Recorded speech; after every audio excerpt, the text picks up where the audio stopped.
RRBALP కోసం Sridhar's CCE November 30 free talent test. Qualify అయ్యి 1000 మందికి ఫ్రీ కోచింగ్. నమస్కారం అనిల్ సింగ్ గారు. నమస్తే శిరీష.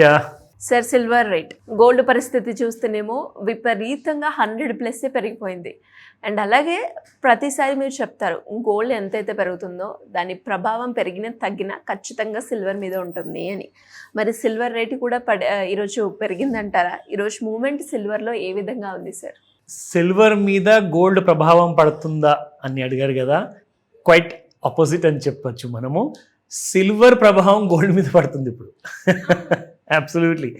ఎందుకంటే ఒక గుడ్ న్యూస్ ఆర్బీఐ ఏమి ఇచ్చిందంటే, అంటే ఇది ఒక రూమర్ మాత్రమే, ఇంకా కన్ఫర్మేషన్ రాలేదు, దట్ మీరు ఇంట్లో ఉన్న బంగారం మీ అవసరానికి ఉన్నప్పుడు, ఫైనాన్షియల్ క్రైసిస్ ఉన్నప్పుడు లోన్ తీసుకోవాలనుకుంటున్నారు కదా, గోల్డ్ లోన్స్, అలాగే సిల్వర్ లోన్స్ కూడా అవైలబుల్ ఉండబోతున్నాయి అని చెప్పేసి వినడం జరిగింది. ఇది రాబోయే సంవత్సరం 2026 after January any time it may kick of. అంటే దానికి అర్థం ఏంటంటే, చాలా ఫైనాన్స్ కంపెనీస్, ఎన్బిఎఫ్సిస్ కానివ్వండి, బ్యాంక్స్ కానివ్వండి, వీళ్ళందరూ కూడా సిల్వర్కి ఇప్పుడు ఒక రికగ్నిషన్ ఇచ్చారు that it is a commodity which can be monetised. అంటే మీరు అది ఇంట్లో ఇటుక కానివ్వండి, ఆర్ ఆభరణాలు కానివ్వండి, or any kind of utensils కానివ్వండి, ఇంట్లో ఉన్నవన్నీ కూడా ఒకవేళ వెండితో చేయించి ఉంటే దాన్ని తీసుకెళ్ళి మనం తాకట్టు పెట్టచ్చు. ఎస్. సో చిన్నప్పుడు you know money lending shops, pawn brokers అని చెప్పి ఉండేవాళ్ళు అనమాట. అంటే అప్పుడు అన్ని బ్రాండెడ్ కంపెనీస్ లేవు. ఇప్పుడు మన్నపురం, ముతూట్ ఫైనాన్స్ చాలా ఉన్నాయి. బ్యాంక్స్ ముందు నుంచే ఉన్నాయి, బట్ బ్యాంక్స్ దగ్గరికి ఎవరు వెళ్ళేవాళ్ళు కాదనమాట. అందరూ కూడా ఇంటి దగ్గర ఉన్న షాప్కే వెళ్ళేవాళ్ళు. కానీ ఇప్పుడు మీకు పెద్ద పెద్ద ఎన్బిఎఫ్సి కంపెనీస్ వచ్చాయి కాబట్టి వీళ్ళందరూ కూడా రిజర్వ్ బ్యాంక్ ఆఫ్ ఇండియా మాట వినాల్సిందే, అందులో ఎలాంటి కాంప్రమైజ్ లేదు. సో ఈ ఆర్బీఐ ఏం చేశారంటే, వాళ్ళు దట్ సిల్వర్కి కూడా అలాంటి కైండ్ ఆఫ్ రికగ్నిషన్ మనం ఇద్దాము. ఎందుకంటే దానికి రీజన్స్ ఉన్నాయి. గోల్డ్ అయితే నార్మల్గా జ్యువెలరీ లేదంటే బిస్కెట్ రూపంలో ఉంటుంది, కాయిన్ రూపంలో ఉంటుంది. కానీ సిల్వర్ ఏంటంటే it can be consumed in electric industry, EV industry, solar industry, దాంతోపాటే ఫుడ్ ఇండస్ట్రీలో, మెడిసిన్స్లో, అండ్ చాలా రకాల యూసేజెస్ ఉన్నాయి సిల్వర్కి when compare to gold. So silver ఏం చేసింది అంటే, ఒక చాలా పెద్ద డిమాండ్ని ఎదురు చూసింది కాబట్టి ఆ డిమాండ్ వల్ల ఏం జరిగిందంటే, మార్కెట్లో అసలు మీకు ఫిజికల్ సిల్వరే అవైలబుల్ లేకుండే గత కొన్ని వారాల కింద వరకు. సో దాని తర్వాత ఇంపార్టెన్స్ ఎప్పుడు సిల్వర్కే ఉంటుంది అన్న విషయము తేలిపోయిందనమాట ప్రపంచం మొత్తంలో. ఎందుకంటే సిల్వర్ మీరు ఒకవేళ మంత్లీ చార్ట్స్లో చూసుకుంటే ఆ 3 స్టేజెస్ ఏదైతే ఉందో అందులో నుంచి 2 స్టేజ్లు దాటిపోయింది. 1,23,000 ఒకటి, 1,50,000 ఒకటి, ఇప్పుడు 1,62,000లో ఉంది.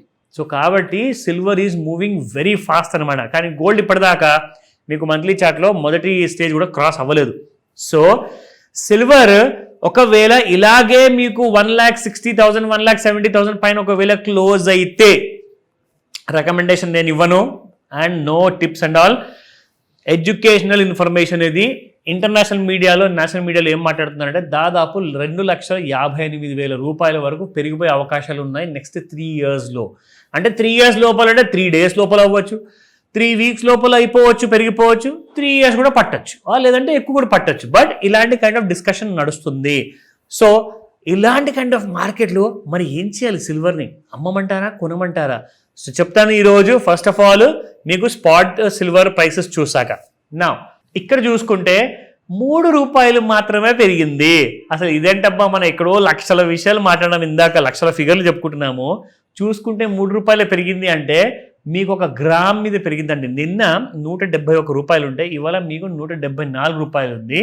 అండ్ కేజీ ప్రకారంగా చూసుకుంటే మీకు దాదాపు 3,000 రూపాయలు పెరిగిందండి. బికాస్ 1,71,000 నిన్నుంటే ఇవాళ 1,74,000 ఉంది. It has strategically gone up by 3,000 rupees. నా ఇక్కడ చూసుకుంటే మనకి చార్ట్స్లో ముఖ్యంగా మనకు కనిపిస్తుంది ఒక క్లారిటీ అనేది, మనం టూల్ వాడితేనే. మీరు టూల్ వాడకపోతే మీకు ఎలాంటి క్లారిటీ లేదు. అసలు అది కిందకి పడిపోయినా మీకు ఓవర్ సోల్డ్ అన్న విషయం తెలీదు, పైకి పెరిగిపోయినా కానీ ఓవర్ బాడ్ జోన్ అన్న విషయం కూడా మీకు తెలీదు. ఒకవేళ మీరు ఈ టూల్ వాడితే కిందున్న ఆ పింక్ ఏరియా ఏదైతే ఉందో అది కంప్లీట్గా ఓవర్ సోల్డ్. కాబట్టి ఏం చేయాలి? ఓవర్ సోల్డ్లో ఉంటే మీరు కొనాలి. అప్పుడు అక్కడ నుంచి మీకు పెరిగితే మళ్ళీ అక్కడ నుంచి కింద పడే అవకాశాలు ఉంటాయి, మళ్ళీ ఓవర్ సోల్డ్ జోన్కి వస్తుంది. నా పాయింట్ ఇక్కడ ఏంటంటే, మీరు ఎగ్జాక్ట్లీ ఏ ప్రైస్లో కొనాలి, ఏ ప్రైస్లో ఎగ్జిట్ అవ్వాలి అన్నదే ప్రశ్న. అందరూ అదే అడుగుతుంటారు. ఎందుకంటే దానికోసం ఒక ఎడ్యుకేషన్ అనేది ఉంటుంది, ఒక కోర్స్ ఉంటుంది, అది నేర్చుకోవాలి, అది మాస్టర్ క్లాస్ ఉంటుంది. ఇవన్నీ కూడా మీరు తెలుసుకుంటే మీకే మంచిది, అప్పుడే మీకు డబ్బులు వస్తాయి. లేదంటే మాత్రం please don't expect any profits. నా అలాంటి ప్రైస్ ఎక్కడ కొని ఎక్కడ అమ్మాలి అంటే ఇక్కడ మీకు చూపిస్తాను. 156,667 రూపాయలు ఇవాళ పెరిగిందండి. దాదాపు 2,200 రూపాయల దరిదాపుల్లో ఉంది ఇప్పుడు ప్లస్లో. నా ఎగ్జాక్ట్లీ ఏ ప్రైస్ పాయింట్లో రెసిస్టెన్స్ ఉంటుంది, సపోర్ట్ ఉంటుంది అంటే ఇక్కడ వాళ్ళు వెబ్సైట్ వాళ్ళు పబ్లిష్ చేశారు, అది మీకు చదివి వినిపిస్తా. 1,55,310 అండ్ 1,56,757, 1,57,585. మీకు ఒక విషయం తెలుసా, ఇవన్నీ దాటిపోయింది ఇప్పుడు. అంటే మనం చూస్తుంది కరెంట్ మార్కెట్లో ఇప్పుడు November 28కి లేదా December 5కి ఎక్స్పైర్ అయిపోయే సిల్వర్ మెగాలాట్ ఏదైతే ఉందో అది చూస్తున్నాం కాబట్టి. కానీ జనవరి మంత్ ప్రకారంగా చూసుకుంటే, ఫిబ్రవరి మంత్ ప్రకారం చూసుకుంటే మీకు 1,62,000 ఉందండి next month pure kind of levels. అయితే ఇవన్నీ ఎప్పుడో దాటిపోయింది, బట్ స్టిల్ ఎందుకైనా మంచిది మనం సపోర్ట్ లెవెల్ కూడా చెప్పేద్దాము. 1,53,035, 1,52,207 అండ్ 1,50,760. సో ముఖ్యంగా ఇక్కడ జరగాల్సింది ఏంటంటే ఆల్రెడీ 1,72,000 రీచ్ అయిన లెవెల్స్ కాస్త మళ్ళీ ఈ నెలలోనే బ్రీచ్ అవుతాయా అది మనం చెప్పలేం, వెయిట్ చేసి చూడాలి. కానీ సాయంత్రం ఇవాళ 5 నుంచి 9 గంటల మధ్యలో ఏం జరగబోతుందన్న ఐడియా మాత్రము మీకు కలిగిస్తాను. కాల్ చేయండి ఈ రోజు. డెఫినెట్గా sir. Thank you so welcome much. Sirisha.